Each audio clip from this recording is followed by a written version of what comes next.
to go ahead and do it crazy. All right. Told you we hit the baseball after we talked about that stuff. And so we're going to do our baseball summer series.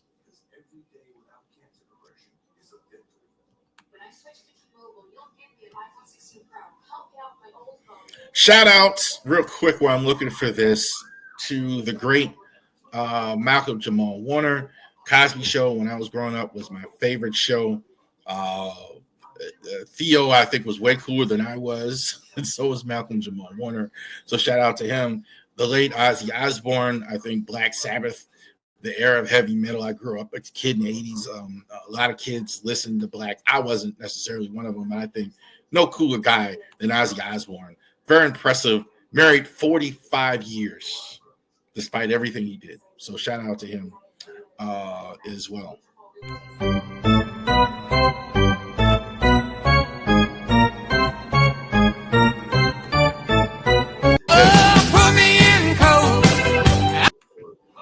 So we are going to talk about one of the most beautiful parks in all of minor league baseball, the Hagerstown Flying Boxcars in year 2 at Meredith Park. So let's go ahead and check him out here. So Shane Turner is now the manager for them. Mark Mason was let go earlier in the year. There's pressure on these guys too. Minor league team, independent, manager will let go. Obviously, you look at the record, not good, 18-55. I didn't update tonight's game, but that's what it is. David Blackstone is the GM there for him as well. David Richardson, Daniel Corino, and Mike Kickham. David Richardson is full circle. Actually played in the Gulf Coast League for the Orioles back in 2010. David Corino, 34 years old, 13 years in the minors. And Mike Kickham, probably their most consistent pitcher as far as starting pitcher this year. It's been a pro since 2010. So you see how long these guys have been playing. 15 years. They're in the minor leagues. These are not guys that are probably not going to the majors, right? Right away. These are guys that are just finishing out their career, love the game of baseball. What they're probably hoping for, most of them, as far as a baseball future, is to stay in the game, make some contacts, become a manager, announcer, GM, scout, things like that as well at this point. You never know. Sometimes they might get lucky or latch on, or there's a coach or player they're familiar with that, something like that. But these are not guys that are top 100 prospects as well. And shout out to them. I'm not even saying it in any disparaging way. They're doing this for the love of the game. Gary Mathis for the Blue, I think he's their best player that I saw watching all the videos. Fast. 14 steals. I'm surprised it's not more than that as fast as he runs the bases. 5 home runs, 20 RBIs, 320 average. Really been doing a good job for them. The top of the order, Wellington Dotel, almost 40 years old. Good for him. Solid hitter. Doesn't play as much, obviously, because of his age, I think. But I think he's still a solid hitter. I mean, he's still hitting over 300 when they do play him. So shout out to him. Oswaldo Abreu, 31 years old, leading the team, tied for the team league in home runs, 30 RBIs, 230 as well. Joe DeLuca as well, hit some home runs. I saw some of those videos where Joe DeLuca was hitting the long ball as well. Drives the ball as well. Not great behind the plate, but I think hits the ball, has some pop in his bat as well. And I think Rafael Kelly is their best relief pitcher, throws very hard. 2-4, 8, and probably 243. He's their closer. Unfortunately, they haven't won many games for him to close, but he's been really good for them as well. So I think of all the guys I think on the list here, Mattis and Kelly are the two guys. If they ever make it to the majors, I could see it. I could see them still having a major league career. I don't know about Dotel. I seriously doubt it. Dotel at this point.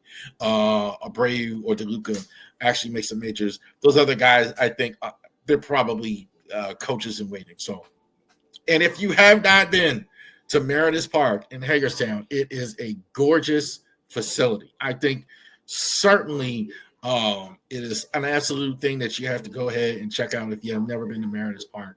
Absolutely beautiful. Second year. Attendance not as good this year from what I can see. You're not very good, and now this is your second year, so that doesn't surprise me a whole lot. There you go.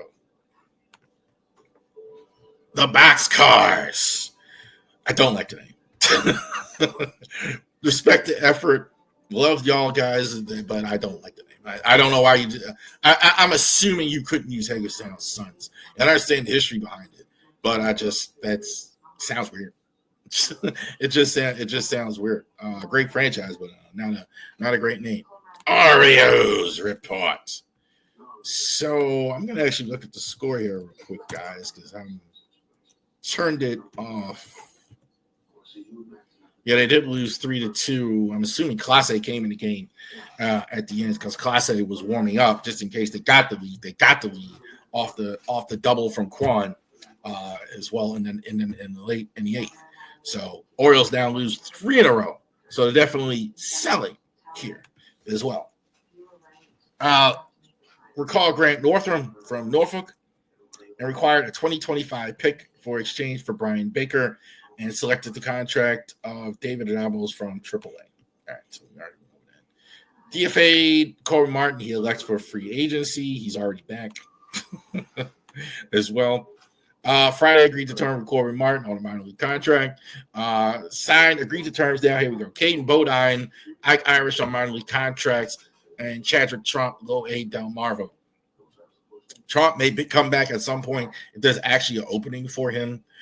They have signed a couple catchers ahead of him as well. Bodine, I think, is like I thought. They kind of see him as an actual catcher, according to Ken Rosenthal. Where Irish, I think he's going to play outfield, several other positions. Not quite yet.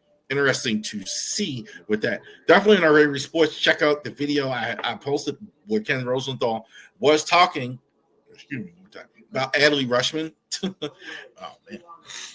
Was talking about Adley Rushman. So definitely keep that in mind as well.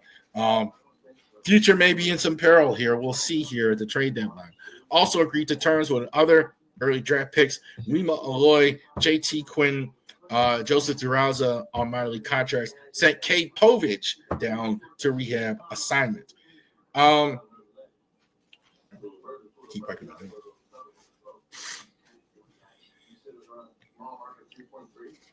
I'm sorry, Orioles fans. So, Kate Povich. Povich, I think, will be back. I think there are going to be some guys gone after the trade deadline. So you might as well go ahead and rehab him because I think there is going to be a spot for him after the 31st. Next week, baseball summer, we're going to talk about the trade deadline, all the stuff that's going on, not just the Orioles, but the entire league, MLB trade deadline as well. I think signing their draft picks is good. I don't know if they're going to get the other one done, the fourth pick they had. I forgot his name is Slater, where he might go to college. So we'll see on that. But their first 3, they've actually went ahead and signed. Adley Rushman, again, AAA in Norfolk. He's already started. Him and Mountie will at Norfolk sometime this week. I haven't heard anything that Mountie's actually started. Povich, I think, is going to pitch tomorrow or sometime this week, Thursday or Friday. As well. Zach Eflin, it was on the mound tonight. He's been reinstated. They transferred Maverick Hanley from the 7-day DL to the 10-day DL. The pitcher last night, Brandon Young, went back to Norfolk. So he already went back. He pitched last night as well. Eflin, I think this could be the last time tonight we saw him. I thought he was good. I'd like to see him pitch more than 5 innings, but I do understand it. They probably had him on pitch count. Maverick Hanley's probably worse off than thought with this concussion. He hasn't seen the field at all. So he had a concussion now. We're working on like 30 days now. We haven't seen Maverick. So, yeah, unfortunate what's going on with Maverick. So on Tuesday, Maverick Adley goes to Norfolk on a rehab assignment. Chadrick Trump goes to rehab in Aberdeen as well. Dylan Carlson, who's actually in the lineup tonight from Norfolk, and Luis Vasquez gets option to AAA. So Tyler O'Neill apparently has general body soreness. I don't know what that is. I don't understand that with the general body soreness. So apparently that's why he couldn't play. So they brought up Carlson. So they kept saying during the broadcast he's going to be up in a day or two. So why did you bring Carlson up? Like if he's going to be back in a day or two, and I don't. He should be up anyway over Vasquez, in my opinion, anyway. But still, like I don't understand that. I think. Well, we're finally going to get some clarity here after the deadline because the Orioles are definitely going to sell. Who's been playing well? Jordan Westburg's been really good as well. Solid hitter. He's a solid hitter. Old guy, use that old Carney Lansford. Just a solid contact hitter. He's got some speed, got some power, but just a solid hitter. Jackson Holliday now hit his home run tonight. Tied for the team lead in home runs with 14. And Trevor Rogers was great again. Even though the Orioles didn't win in his last start, not getting runs when they needed. Anthony Dominguez, it's like seems like him and Cedric. I'm only talking about them when they're not playing well. They've actually haven't been horrible at all points this year. It's just like I'm talking about them when they're not playing well. But they have not played well in the last week. Dominguez again had poor in relief again. I don't even know what to say about Tyler O'Neill. I don't even know if you could trade him. Considering he's in and out of the lineup, he hasn't played well when he's been in it. You got Dylan Beavers in the minors, and and you got Tyler O'Neill who's not giving you anything. So I don't know what even to say about that.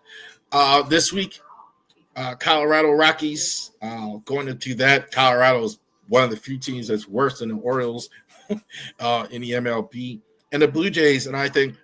The opposite end. They're the most surprising team. I'm really surprised how good the Blue Jays have been. I absolutely think, and this will be right after the deadline, they'll be buyers. And I never would have thought I would have said that. I thought they were going to dismantle their team and everything in Toronto, but they have been fantastic all season here as well. And Ramon Laureano, could he be dealt? We're going to talk about that next week. Laureano's been fantastic. Fantastic. I think he's shown a lot of passion when he's played. I think he's been good defensively. He's hit for power, and he's consistently driving the ball. So I think he's been your most pleasant surprise in a season full of surprises, unfortunately, negative.